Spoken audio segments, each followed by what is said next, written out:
using empathy-based solutions to push forth global impact in our communities and thereby shifting economies as a result.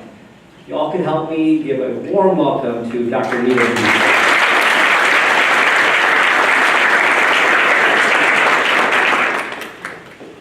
Wow, that was a really amazing introduction. Thank you, Kevin. I still remember it was like yesterday. I was 14. I don't know if you have like a favorite teacher or somebody that you looked up to when you were little. So you still see them maybe 20 years later, and you still have that respect and regard. And so that's kind of what I felt like walking in these walls this morning.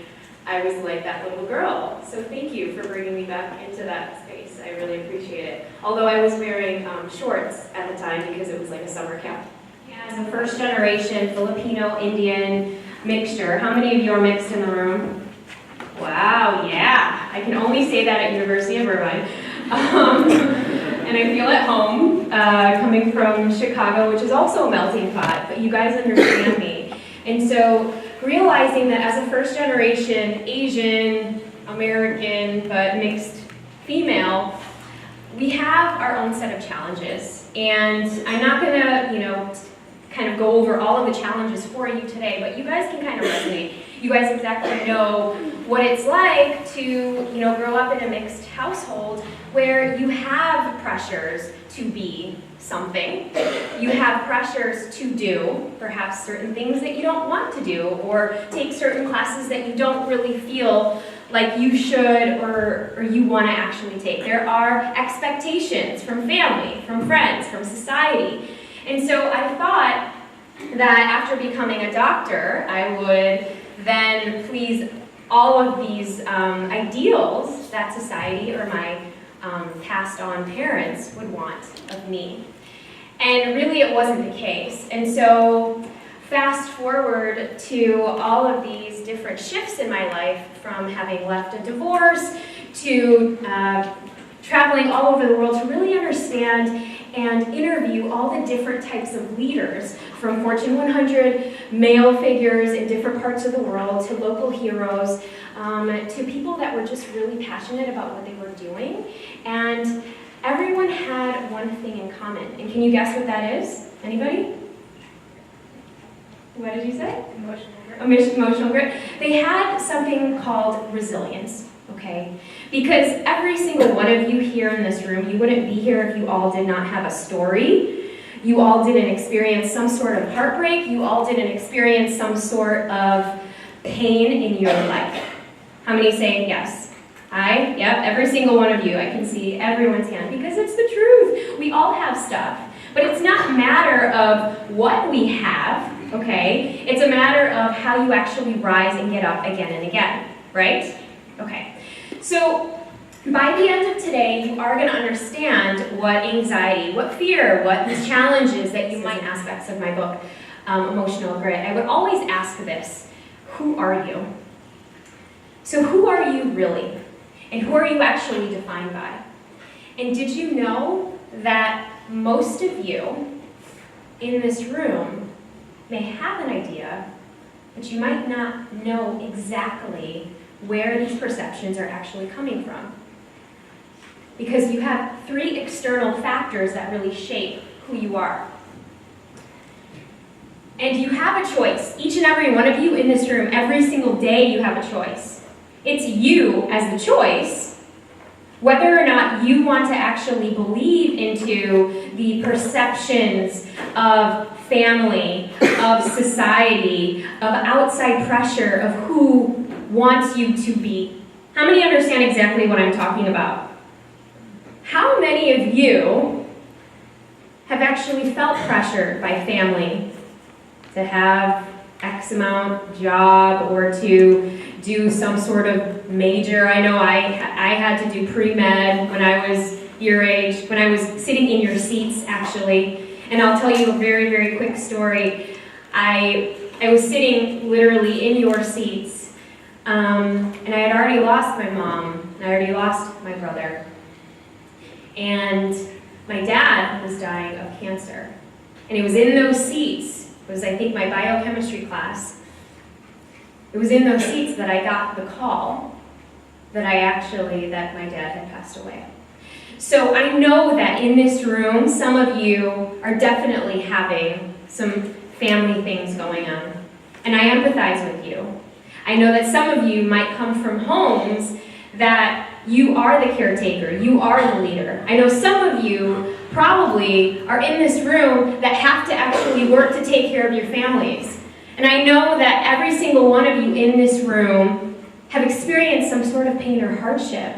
But you know what? I'm here to tell you today that that does not define you, okay? That does not define you. You are actually here because you can make a choice. And I'm going to show you how to make that choice.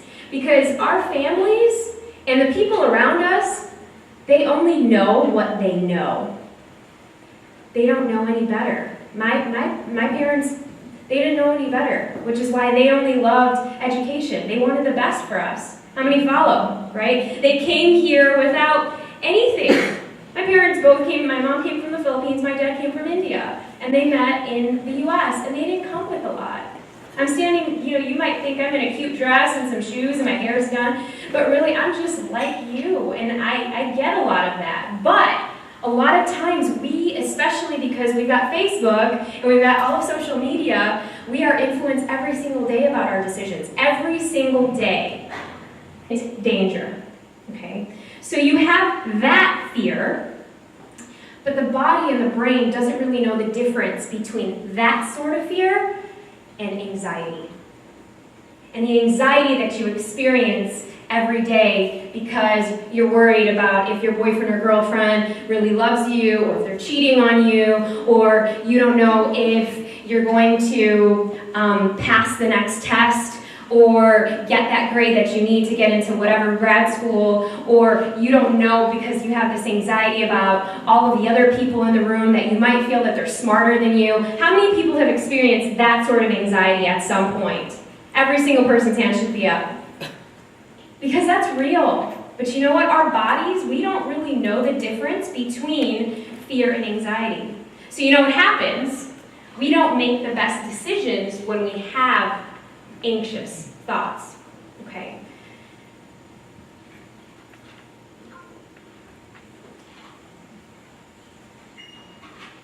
This is all about your ability when things get tough. How are you going to stand up again and again? Because it's going to happen. If not today, if not tomorrow, if not yesterday, it's going to happen. And so as we talk more about fear and anxiety, I want to introduce you to 3 different types of mindsets, okay? Now, perhaps I'll give you an example. This person has been through something, and we all know who this person is. And they have been through something probably really terrible. And they think, why does it have to be me? It's always me, nobody likes me. Man, I tried and I couldn't do it, and I failed, and this makes me a loser. I don't know if I'm gonna be anything in my life. And then they give up. What kind of mindset do you think that they have? Do you think it's a thriving mindset? Raise your hand. Do you think that it's a surviving mindset? Raise your hand. How many of you think that it's victim? 100%. Yes. How many of you know somebody that has been in that victim mindset for a long time? Yeah. How many people want to be around that person? Not very many. A lot of you are smiling and smirking. I feel you. Then you have the survivor mindset. And you know what the survivor mindset is? They've actually been through something. They've lived through it. They've lived through it to tell their story, right? And then you have the thriving mindset. How many of you have an idea what a thriving mindset is? Or can share? Yeah? Or, yep. What is a thriving mindset to you? So I'd imagine that a thriving mindset is someone who encounters adversity and then they grow to meet the challenge. Instead of letting it overcome them, they overcome it. What's your name? Xavier. Xavier, very, very nicely done. Amazing. Yes, these people have a voracious appetite for growth. You all are in this room because you guys all are thrivers, okay? That you prosper, that you learn, that you flourish in life no matter what. You failed that test? All right. Give me another one. Let's figure out and let's be more aware of how I can actually learn better. Okay? We're going to talk a little bit about when adversity comes, are you actually limited or if you're motivated? My favorite question. I think we already answered this. How many of you know somebody or have experienced depression yourself in this room? So all of these feelings of the sometimes toughness of being at an amazing university, there's a lot of pressure.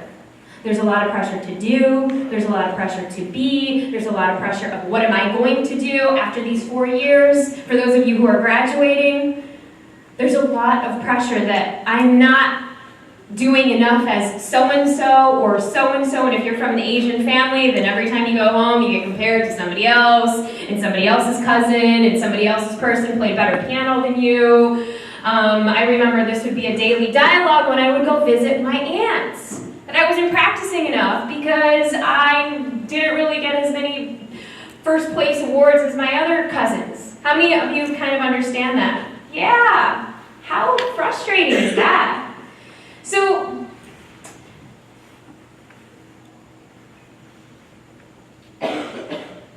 now we're going to get into, we've talked a little bit about anxiety, but we're going to now talk a little bit about, does anybody have questions on this so far?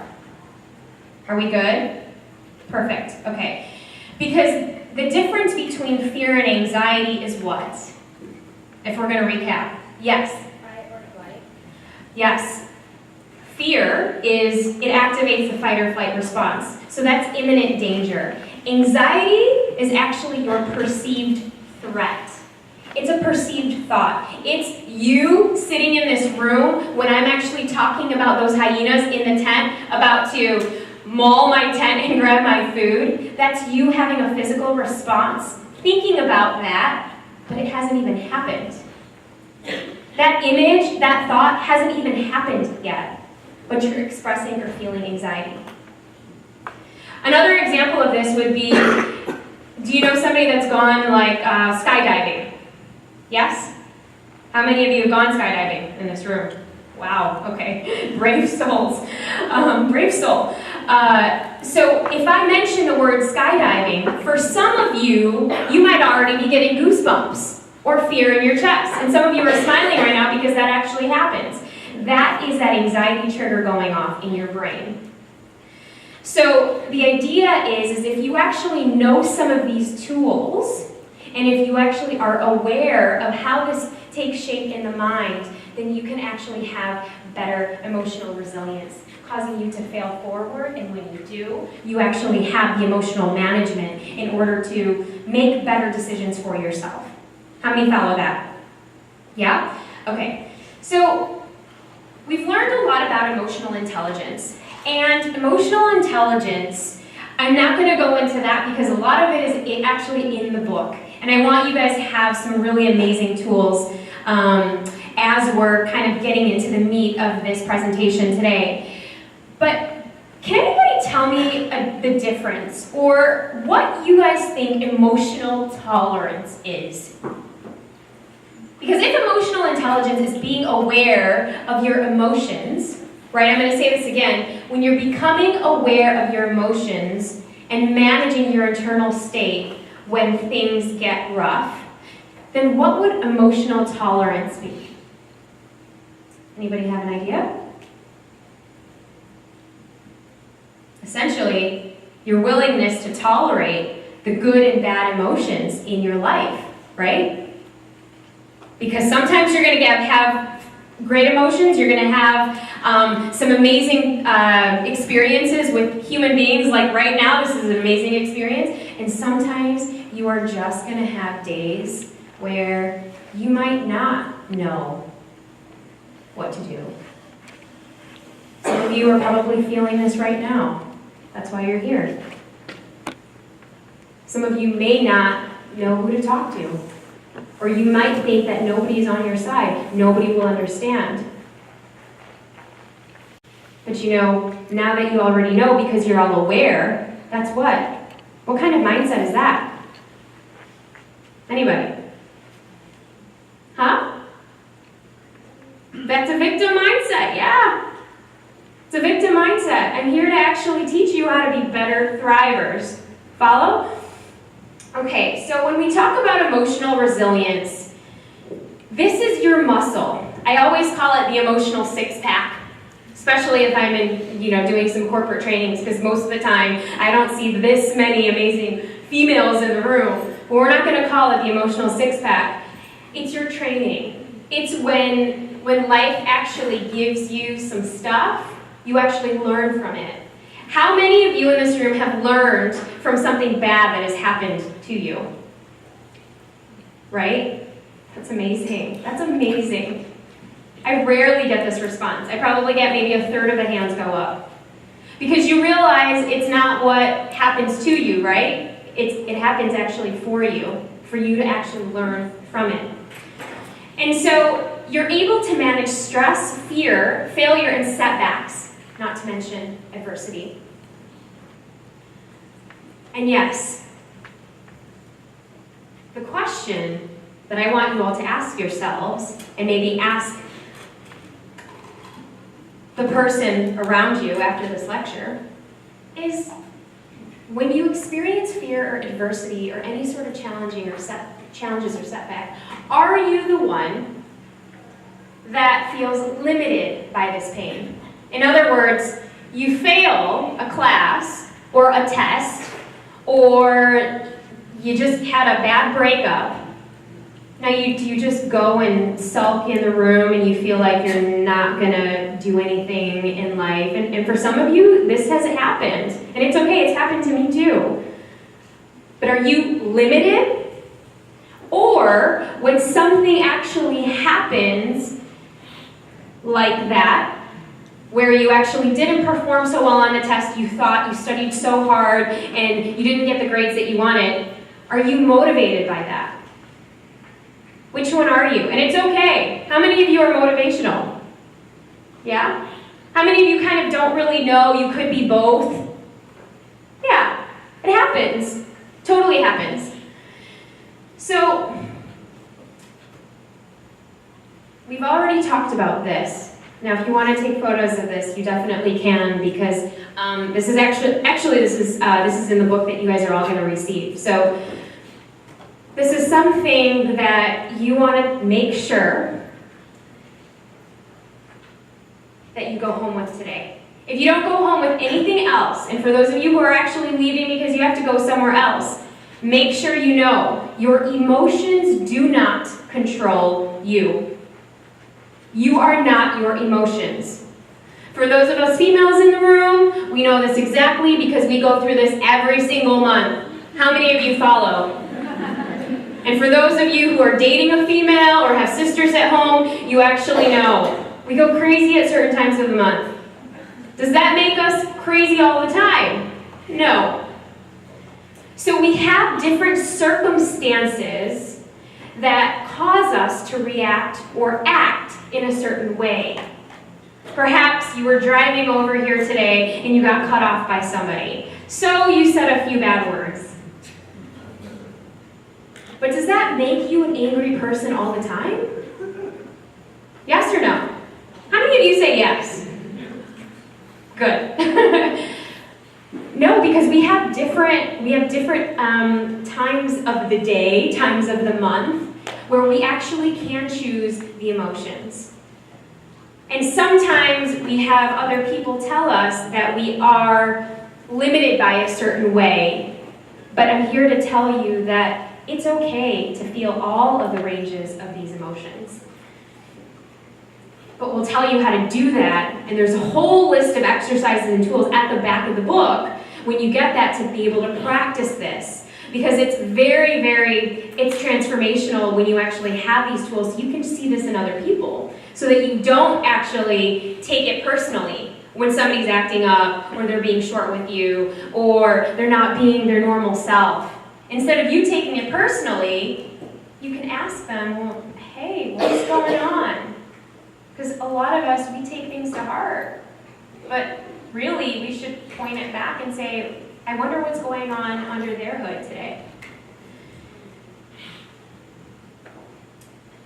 So, there's a bunch of these on here, but I want you to take about a minute, maybe even 30 seconds, to your partner, and I want you to share with them 3 of these that are on this list that you've actually experienced. And I'm going to give you 30 seconds to do that right now. Go ahead. I think time, fear of failure, fear of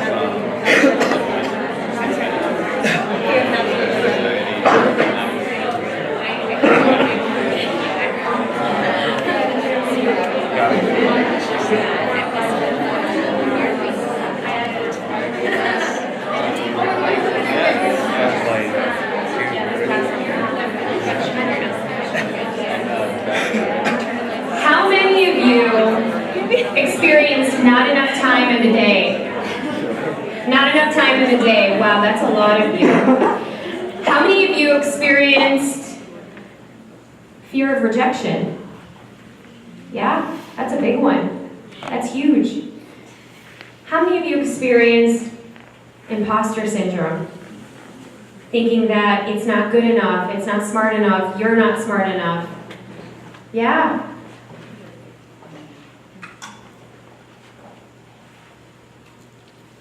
What about failure? So you realize that every single person in this room has experienced some sort of emotion, whether they've been ashamed by it, whether they've been afraid to feel judgment by it. But I'm so proud of all of you just being able to share so openly. This isn't easy, especially at a college setting, but I guess that's what Kevin was saying. My Irvine students are way different. So thank you for that, Kevin. Now we're getting into the topic of resilience. And we've kind of talked about it so much already, but I want to know, how often have you felt these emotions this week? So just think about it in your heads. How many times, or how many times since last Friday did you experience any of these emotions? Raise your hand if it was more than 10 times. Wow, okay. Raise your hand if it was more than 20 times. Okay. Raise your hand if it was more than 5 times. Yeah.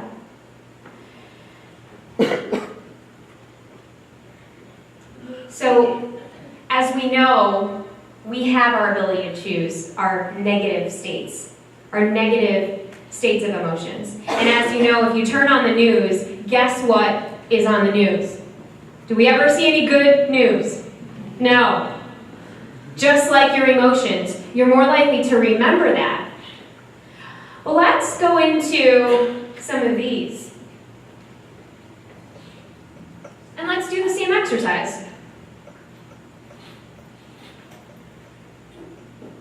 How many of you experienced this more than 10 times since last week? We've got a good group here. I love that. What about 20 times in this last week? You guys rock. What about 0 times this last week?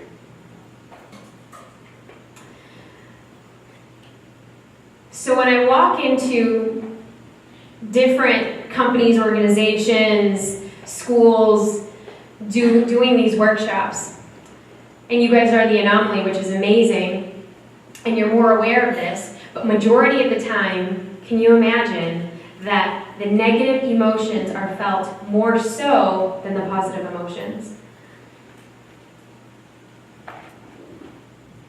And as we know, you get to choose. So when you do have experienced these negative emotions, and some of you might experience it now, this feeling of overwhelm or stress or worry, or the capabilities of, well, can I actually get this done? Can I do this? There's a way that I can get you there. And of course now, you know, the Pharrell Happy song is supposed to be playing, and you guys are supposed to dance. So we'll just think about that. So every single one of you has a happy place. For how many of you it's dancing? Okay, don't worry, I'm not going to make you dance. For how many of you it is watching something funny, like on Ellen or Jimmy Fallon or something like that, or C.K. Lewis, or who else is out there? Yeah, okay. How many of you it's basically walking outside in nature or doing something active, fitness focused? Yep. How many of you it's kind of, maybe it's meditation, or maybe it's writing in your journal? Anyone? Yeah? Okay. So everyone has different ways to get into and snap into their happy place. It's not a right, it's not a wrong. But in order to create what's called your emotional grit kit, or your tool belt for when you get into that happy place, there are things and questions that you might want to consider for yourself. Is it a place? Maybe for some of you, it's envisioning, you know, your grandmother's home cooking. Maybe it's a scent. I know for me, growing up with my dad cooking, every time I go into an Indian food restaurant, I'm like, sold, I've got to get Indian food. Because it reminds me back of when I actually had that father-daughter time with my dad, when I was helping him cut onions in the kitchen. For some of you, it might be a song. That when you play that song, no matter how angry you are, and how many of this has happened to you, you're driving and somebody just cut you off, but that new Drake song or that new like Justin Timberlake song came on and you're just jamming away, it doesn't even matter that you got cut off. How many of that has happened to you before? Probably every single one of us. So we know it's possible, right?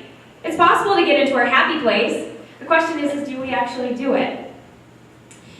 So, what is emotional grit? You've probably read about it quite a bit, and I'm not going to go into it so much, but you all are very aware. And so the first process is, like that gentleman back there, Xavier? Yep, what you said before about growth. So G stands for growing, or growth. Because when you're growing, you're actually more aware. You're aware of the different personalities in the room. You're aware of the different characteristics in the room. You're aware of the different kinds of people that are in the room. You're aware of how your emotions affect you.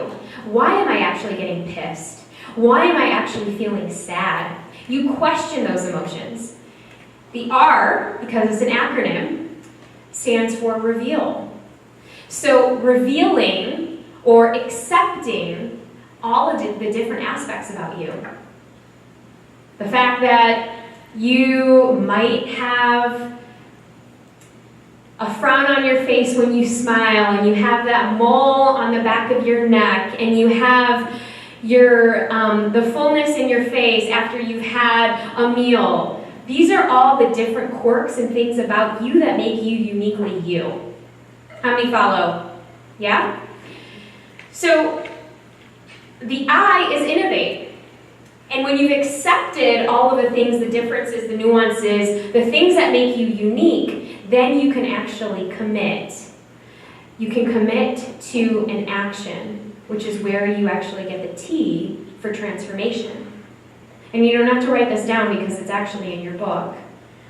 But it's the process to grow, reveal, innovate, and transform. Because when you're aware of some of these things, you can actually choose better. When you're aware of, oh my gosh, I had all this stuff that happened to me in my life. Why did it happen to me? Well, now you can look at it from a different perspective. Yes? From a different lens, from a different perception. Perhaps taking the other person's perspective.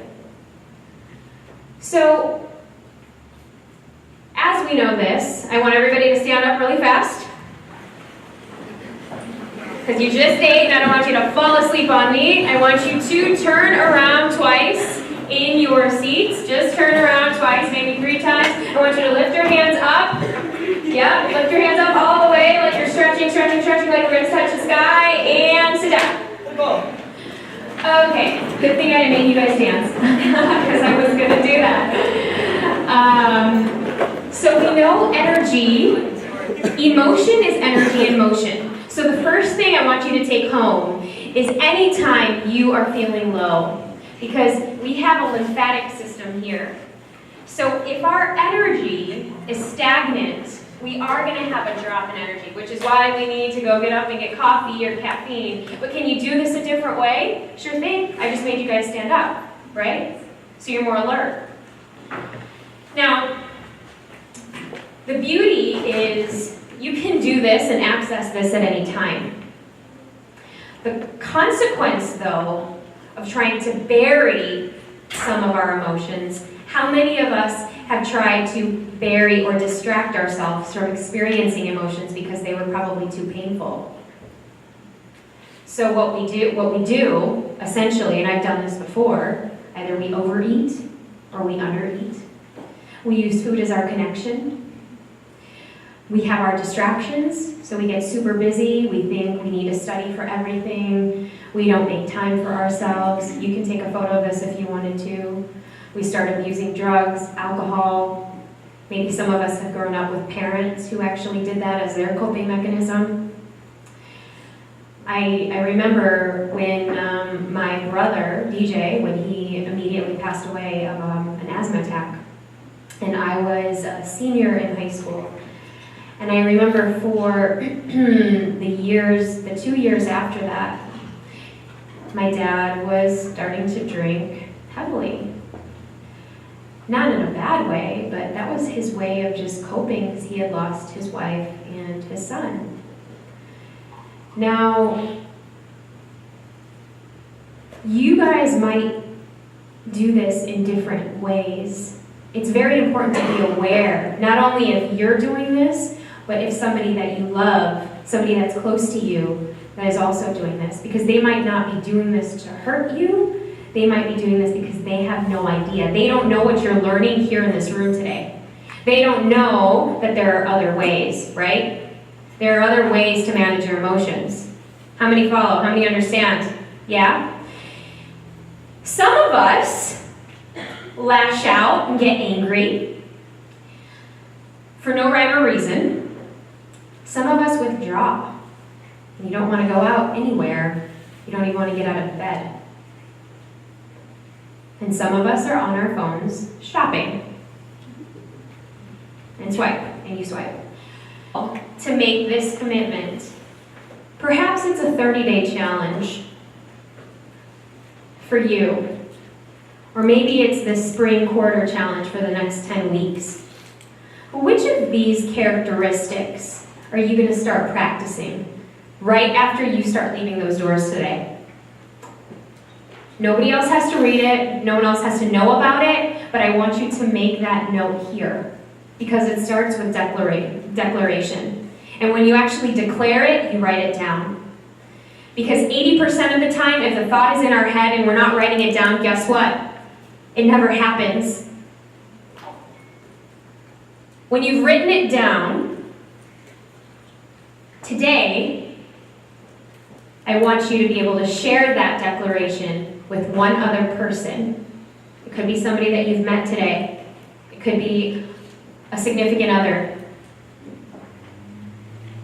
Because if you share it, guess what? You're making your promise, right? Yeah? So pick one of these characteristics whatever it's going to be. And I want you to try to follow this for the next 30 days. And you'll see this in the different experiences that you have with other people. Maybe it's more vulnerable. Maybe you're sharing more about yourself. Maybe it's having the courage to ask a question in class because you were so afraid what would other people think if I actually do ask a question. But you're going to start practicing that because that's what you want to cultivate. Maybe it's having more grit. So maybe when something bad happens or something unexpected happens, you're not going to overreact, but you're going to say, okay, I got this. Maybe you're going to have more of a flexible mindset and be adaptable instead of being super rigid. Whatever that is for you. Do we have this? Yeah? Can I get everyone's hands up saying I? Yeah? Most of you? Oh, I can get all of you. Come on. We're all getting books today. Perfect. Great. Awesome. Okay. So now the other characteristics of incredible leaders, and I've had the chance to work with so many of them, including my own partner and director right over here, who is a very large business strategist, and I adore him for his support. And so the biggest thing is forgiveness. And when you talk about forgiveness, when you're in different communities, or for example, even when you're with your friends, or perhaps it's even family, I always get this response. Well, I can't forgive them. What they did to me is unforgivable. And some of you right now are reading this saying, yep, she's right. Nope, there's no way, I'll never forgive them, ever. But you know, forgiveness is really not about you, okay? It's not about you. It's about closing that chapter in that book and seeing the lesson that you learned from it. So maybe you'll never tell that person something again. Or maybe you'll just be more cautious or more discerning. But it teaches you. But it doesn't have to affect you. And most of the time, and especially right now what's going on in the world, sometimes and some people might feel very strongly about this subject. But it's the one way where I've interviewed over 500 different humans across the globe, and forgiveness was the number one characteristic that came up. And there are ways in your book that you're going to learn how to forgive people. Maybe it's the closest people to you. And most of the time, it's always the closest people to you that's hurt you the most. And so it's finding that compassion in your heart in order to let those things go. You might not forget. Forgive does not mean forget. But you'll actually be able to understand a different meaning, a different perception for that person. Does that make sense? Yeah? Can anybody think of 3 things, and I'm not going to call on you, don't worry, 3 things that you're actually grateful for today? You see, when I was actually living in and out of my car when I was homeless, even though I was a successful from the outside cosmetic dentist, I had a beautiful practice, I had 15 people working under my nose, I was so terribly afraid what they would think, afraid that they thought that I was a failure, that I was actually in this dysfunctional relationship, that I had to leave in the middle of the night. But even during those moments, I was still grateful that I had a family. I was so grateful that I had a youngest brother still with me. So even in those times of when you're really, really low, how many of you can think of 3 things that you're grateful for? Yes? You in the white, can you think of 3 things that you're grateful for? Yeah? Okay. Just wanted to make sure. So now we're getting into some strategies, tips, and tools. And for most of you, we've already talked about this. We've talked about peak state, meaning that those positive emotions, there's a whole list of 25 of them that are in the back of your book. So when I talk about peak state, I'm actually talking about what positive emotions or what are those characteristics that you can think of that you can actually get into that happy place?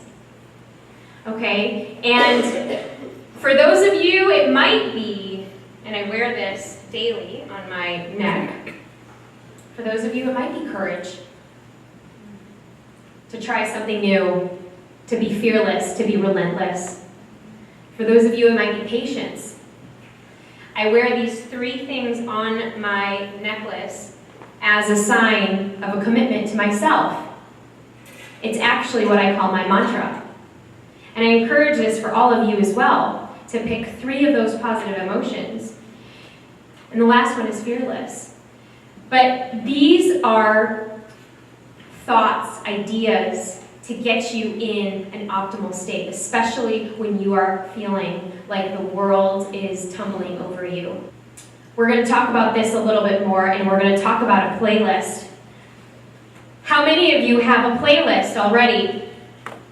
When I'm talking about playlist, to get you in the mood, and to get you in the mood meaning get you in a fun mood. How many have a playlist for going out? Yeah? Do you use that same playlist when you're going to the gym? No. Nobody does? Really? Nobody uses that to go to the gym? Oh my gosh, okay. Music is huge. And I talk about, you saw something called 4MOS. So this is also an incredible tool because these are all your strategies here. Every single one of these are strategies to make sure that you are on top of your A game. And don't worry, you don't have to take photos of this. You can. It's also in the back of your book. 4MOS is actually music, mantra, or any sort of positive incantation, something positive that you're reading, something positive that you're doing.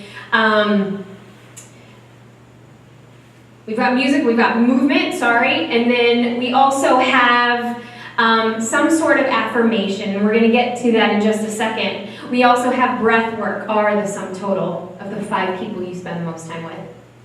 And if they are putting you down in any way, if they are not encouraging your goals, if they are not encouraging or adding value in a way to actually help you become a better person, this could also be family, because again, they don't know any better. They don't know any better. You can choose wisely. Every single person has had a community, a family, maybe they're fake family, like it's family friends like myself. I was raised by my family and my family friends, I should say. But I wouldn't be standing here in front of you if it wasn't for all of the communities and the groups that I was actually part of. Because that's how you thrive. Or is there something more that they have to do, or how does that work for people that have more of a hindrance? That's a great question. What was your name? Sadie. Sadie? Thank you, Sadie. You are as a person. Because you can have as many accolades and as many degrees and as many things as possible, but if you're not your authentic self, if you're not actually exuding confidence and sharing the passion for which you want to solve whatever problem you want to solve, then you're not going to go anywhere. And I mean, it really starts with resilience too. You have to be relentless in, going after the passion and the purpose. And what makes